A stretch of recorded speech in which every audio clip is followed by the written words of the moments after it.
So some people know me personally on my Facebook page and they know where I worked at, the sucky environment and the management team that we had, that we encountered for so many years and stuff, and just think that the management team that's leading you in the right direction and you know that they're not leading you in the right direction, you can't really say anything because you get reprimanded or even fired. So, I've seen so many people putting in 110% and still getting backlash. And then come to find out that same management team actually bombs the company.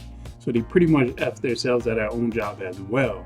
So to the few that be trolling me from time to time, I'm still employed and you're actually struggling. So, next question. So you got to think, so from the owner, the president, the CFO, VP, management, what have you, they have the diplomas, they got the accolades and everything, they got the years in that specific field of work and so forth. But me personally, I think they're missing two important factors in the workforce, which is autonomous work environment and also having empathy.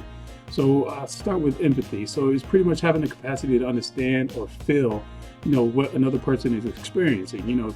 Put yourself in their place. You can have an employee that may come in 2 days a week late, probably 2 days, 15 minutes late, for, twice a week or whatever.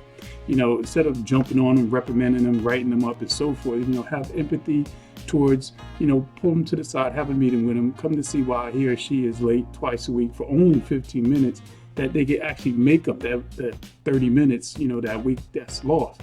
So you may have to find out they might have to run their parents somewhere in the morning, or the babysitter is late or so forth, And like I said, they could make it up. So I like to point out from time to time a personal experience of mine, that I was 15 minutes late, and I simply tell them, look how many cigarette breaks one employee takes. So you can calculate it up. There's about 2 hours missing out of that day of them actually smoking, right?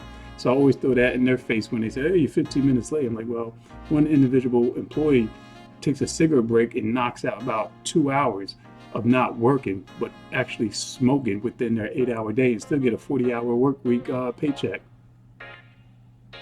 So the next one that I actually love is management and upper management need to create an autonomous work environment. So with that being said, it's having the employees putting in input and sort of help the management design the workforce, So you can either assign someone to do a certain project or a task, and he's not qualified to handle that, the employee should swap out the task with another employee, not for management to come back hollering and screaming why you did such a thing. So autonomous in the work environment is something that all companies should have, So you got the management team, being a manager, you got to understand, doesn't give you entitlement to leadership, Empathy and work autonomous, it goes hand in hand.